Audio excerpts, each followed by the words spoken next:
Hello there. Today we're looking at white cabbage, the humble white cabbage. This is really a family's best friend.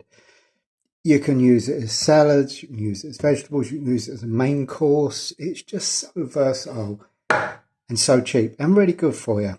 We won't talk about the wind. Anyway, so I've got here some nice tatties. I'm using a waxy tatty.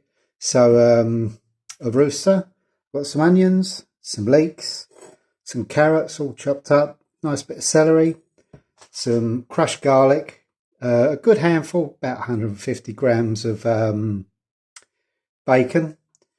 I would normally use a streaky, but they didn't have any. So, and a nice big white cabbage. We're only going to use half of this, and this will feed about 4 people. So cut him in half. And again, and we don't want to cut the root off, but we just want to trim it up to make it a bit nice. Then take that off. We're going to cut in at an angle to give us a nice big wedge. And that's what we're after, a nice wedge of cabbage. Take a little bit of the root, not too much, because that's going to hold it together. Take a bit of that off. There we go. And we'll do the same with this side. And each wedge is kind of like a portion. Don't forget you've got tatties and bacon and all sorts going with it. And look, if you want to fry a steak and put it with this or some sausages, all good. Anything, any way you want to work it. Personally, I'm just eating this as a meal because it's got everything you need in it. Nutritious, fairly low fat, apart from the naughty bacon, but you can't have good without naughty. So anyway, let's get on with the cooking. So the actual cooking part, we've got an oven-proof, fairly low casserole pan, whatever you want to call it. I'm using a nice cast iron job. Warm it up a bit, not too hot. Good Scottish extra virgin rapeseed oil in the pan, and then we're just going to spread our bacon out. And we're going to cook this until we release some of the fat and get a bit of texture to it. We don't want crispy, but we want a bit of texture because you get the colour and it's going to go into the sauce later, or the juice later. There you go, we've got a nice bit of colour there. You can see this, that will go into the juice and give it a lot of flavour. So we're going to throw in now the onions. That took about 5 minutes, that bacon. Throw in the onions, there we go. And we're just going to soften these. We're not currying them as such. We're just going to soften them, let the sugars come out, let them get all groovy. So we're going to start building up some flavour as well now. So a little bit of sea salt. That helps release the sugars in the onions. And a good wallop of black pepper. You may be surprised to hear. There we go. Oh, now.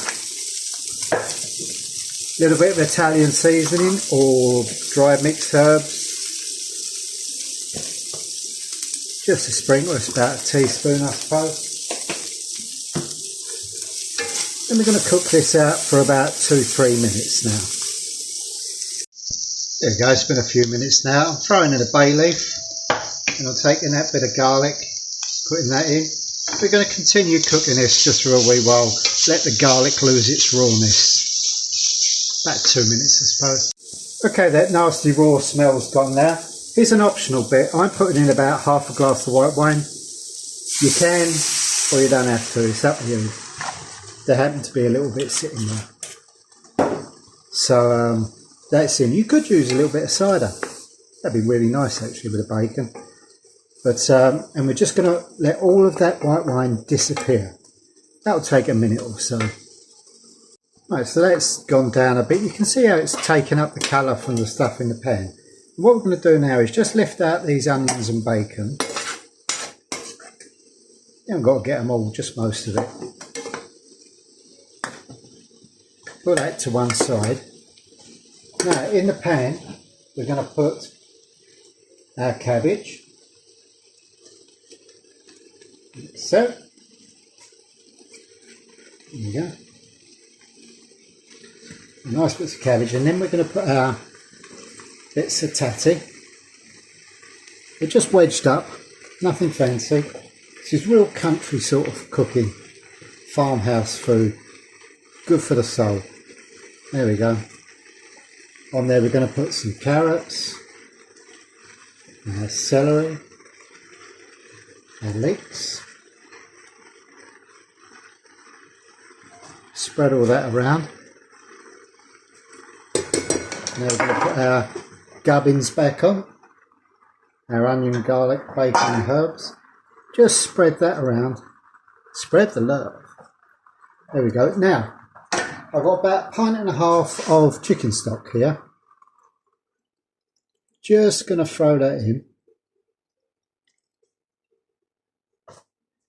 And we're going to bring that to a simmer and then put the lid on it, and I'm going to then put it in the oven.